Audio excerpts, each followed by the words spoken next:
నొప్పి మాయం, సర్జరీ దూరం. మోకాలు మరియు నడుము నొప్పులను ఇకపై భరించాల్సిన అవసరం లేదు. ఆపరేషన్ లేకుండా అత్యాధునిక చికిత్స. Indo British advanced pain clinic సంప్రదించండి 9807556789. గెలిచిన నెల రోజులకే ఆ ఎమ్మెల్యేలో ఫ్రస్ట్రేషన్ పీక్స్ కు చేరిందా? స్వయంగా రోడ్డు మీద నిలబడి కంకర్ లోడ్ లారీలను ఆపడానికి రీజన్ ఏంటి? అది కూడా సొంత మిత్రపక్షానికి చెందిన నాయకుల లారీలాపి పోలీసులకు పట్టించడం, దాడులు చేయండంటూ అధికారుల వెంటపడి మరీ పోరు పెట్టడం వెనుక రీజన్ ఏంటి? ఏదో చేసేద్దామనే యాక్షన్లోకి దిగి చివరికి ఏమీ చేయలేక తల పట్టుకున్న ఎమ్మెల్యే ఎవరు? ఏంటైనా ఫ్రస్ట్రేషన్ స్టోరీ? తూర్పుగోదావరి జిల్లా రాజానగరం జనసేన ఎమ్మెల్యే బత్తుల బలరామకృష్ణ వ్యవహార శైలి కూటమి బంధానికి బీటలు వారేలా చేస్తున్నాయన్న టాక్ వినిపిస్తోంది. ఆయన మనసులో ఏముందో కానీ తానసలు ఎమ్మెల్యేనన్న విషయం మర్చిపోయి వ్యవహరిస్తున్నారని, అందుకే తాము కూడా పట్టించుకోవడం మానేయాల్సి వస్తోందన్నది లోకల్ టీడీపీ నేతల అభిప్రాయంగా తెలుస్తోంది. అలా ఎందుకబ్బా అంటే డిఫరెంట్ వెర్షన్ వినిపిస్తోందట ఎమ్మెల్యేకు అత్యంత సన్నిహితుల నుంచి.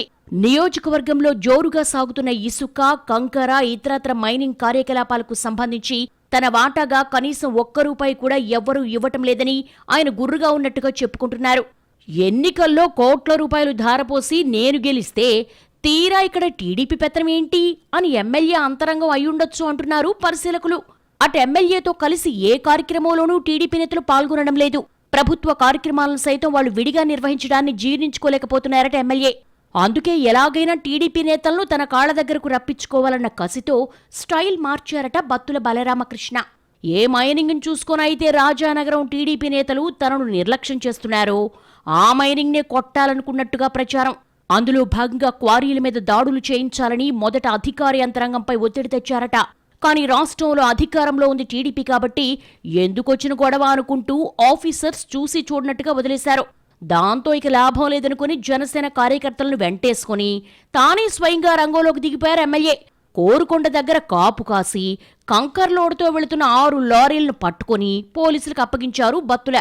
దీంతో మ్యాటర్ని పార్టీ పెద్దల దృష్టికి తీసుకువెళ్లారు లోకల్ టీడీపీ లీడర్స్. చంద్రబాబు జైల్లో ఉన్నప్పుడు రాజమండ్రిలో ఆయన కుటుంబ సభ్యులకు ఆశ్రయం ఇచ్చిన సదరు నేత కుటుంబం 30 ఏళ్లుగా మైనింగ్ వ్యాపారం చేస్తోంది.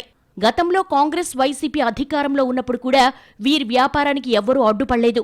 ఎన్నడూ కేసులు పెట్టిన దాఖలాలు లేవు. కానీ ఇప్పుడు సాక్షాత్తు తమ పార్టీ అధికారంలో ఉండగా మిత్రపక్షానికి చెందిన ఎమ్మెల్యే దాడులు, కేసులు అంటూ హంగామా చేయడాన్ని ఆ టీడీపీ నాయకుడు జీర్ణించుకోలేకపోతున్నట్టుగా తెలుస్తోంది. రాజానగరంలో తొలిసారి ఎమ్మెల్యే కావడం వల్ల కొంచెం ఎక్కువగా రియాక్ట్ అవుతున్నారా, లేక మిత్రపక్షానికి చెందిన క్వారీలని తెలియక చేస్తున్నారా అంటే అదేం కాదు, కేవలం ఆయనకు అందాల్సినవి అందకపోవడం వల్లే ఇదంతా అన్న వాదన వినిపిస్తోందట నియోజకవర్గంలో. దీని మీద చర్చ జరిగి రచ్చయ్యేసరికి అవి వైసీపీ వాళ్ల లారీలనుకుని పట్టుకున్నానంటూ తప్పించుకునే ప్రయత్నం చేశారట ఎమ్మెల్యే. నిజంగానే అవి అక్రమమైతే టీడీపీవైనా వైసీపీవైనా పట్టుకోవాల్సిందే.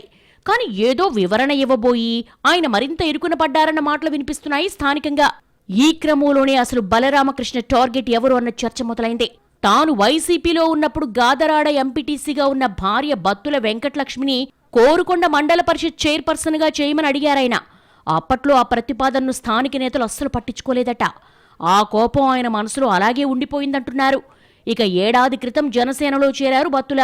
వైసీపీ అవమానించిందన్న కసితో జనసేన ఇన్ఛార్జిగా మారి టికెట్ దక్కించుకుని తొలి ప్రయత్నంలోనే సక్సెస్ అయ్యారాయన.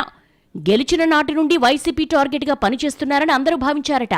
కానీ టైం గడిచే కొద్దీ ఆయన టార్గెట్ మేమేనని అనిపిస్తోందంటున్నారు టీడీపీ నేతలు. అలాగే ఆ మధ్య నన్నయ్య యూనివర్సిటీకి వెళ్లి అభివృద్ధి పనులు, సిబ్బంది నియామకంపై ఆరా తీశారాయన. ఆ టైంలో వైసీపీ మీద ఆరోపణలు చేయడం, వాళ్లు తిరిగి గత టీడీపీ హయాంలోనే అక్రమాలు జరిగాయని రివర్స్లో అనడంతో అదో తలనొప్పి వ్యవహారంగా మారిందంటున్నారు. అసలు 10వ తరగతి మాత్రమే చదువుకున్న ఎమ్మెల్యే అవగాహన పెంచుకోకుండా అన్ని విషయాల్లో తగుదునమ్మా అని తలదూర్చి ఇబ్బంది పెడుతున్నారన్నది టీడీపీ నేతల అభిప్రాయంగా తెలిసిందే. అసలు కావాలని టీడీపీని ఇరకాటంలో పెట్టడానికే ఆయన అలాంటి పనులు చేస్తున్నారంటూ బహిరంగంగానే విమర్శిస్తున్నారు అధికార పార్టీ నేతలు. ఏతావాతా చూసుకుంటే ఎన్నికల్లో పెట్టిన ఖర్చును వీలైనంత త్వరగా రికవర్ చేసుకోవాలన్న ఆతృతలో ఎమ్మెల్యే ఉన్నారని, అందుకే తమ నేతలు క్వారీలు, మైనింగ్ టార్గెట్గా ఏదో చేసేయాలని అనుకుంటున్నారన్నది స్థానిక టీడీపీ నేతల మాట. మరి ఈ వ్యవహారం ముదిరి రెండు పార్టీల మధ్య మిత్రభేదానికి దారితీస్తుందా, లేక ఆదిలోనే పార్టీ పెద్దలు జోక్యం చేసుకుని సెట్ చేస్తారో అన్నది చూడాలంటున్నారు పొలిటికల్ పరిశీలకులు.